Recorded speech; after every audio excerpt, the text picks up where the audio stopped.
Hello আমার প্রিয় ছাত্রছাত্রী বন্ধুরা, আমি তোমাদের অমিতাভ স্যার।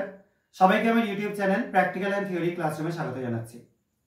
তোমাদের আগের এক্সপেরিমেন্টে আমি ব্রোমিন গ্যাসটা Br2 তৈরি করা দেখিয়েছি।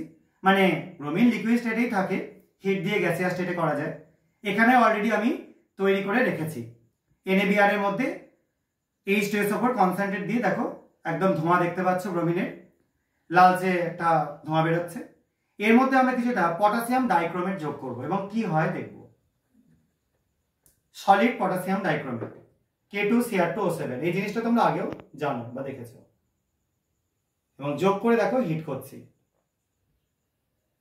দেখতে পাচ্ছ একদম লালচে বাদামি বর্ণের একটা ভেপার উঠতে শুরু করেছে। তোমাদের যেমন ক্রোমিল ক্লোরাইড আমি করে দেখিয়েছিলাম, এটা হচ্ছে ক্রোমিল ব্রোমাইড CrO2Br2 এবং প্রচন্ড শ্বাসরোধী গ্যাস এটা। এই গ্যাসটা রীতিমতো বেশিক্ষণ থাকলে দম আটকে যায় এবং অদ্ভুত সুন্দর একটা কালার। আর নিচে দেখো ক্রোমিক সালফেটের জন্য সবুজ বর্ণের একটা দ্রবণ তৈরি হয়ে যাচ্ছে। ঠিক আছে, এই ক্রোমিক সালফেটটাও আমরা খুব তাড়াতাড়ি সালফিউরিক অ্যাসিডকে আইডেন্টিফাই করতে ব্যবহার করতে পারি।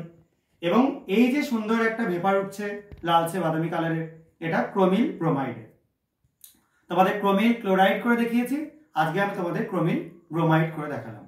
যদি তোমাদের ভালো লেগে থাকে তাহলে তোমরা এই ভিডিওটাকে লাইক করো, শেয়ার করো, চ্যানেলটাকে সাবস্ক্রাইব করো এবং বন্ধুদের মধ্যে শেয়ার করে দেওয়ার চেষ্টা করো।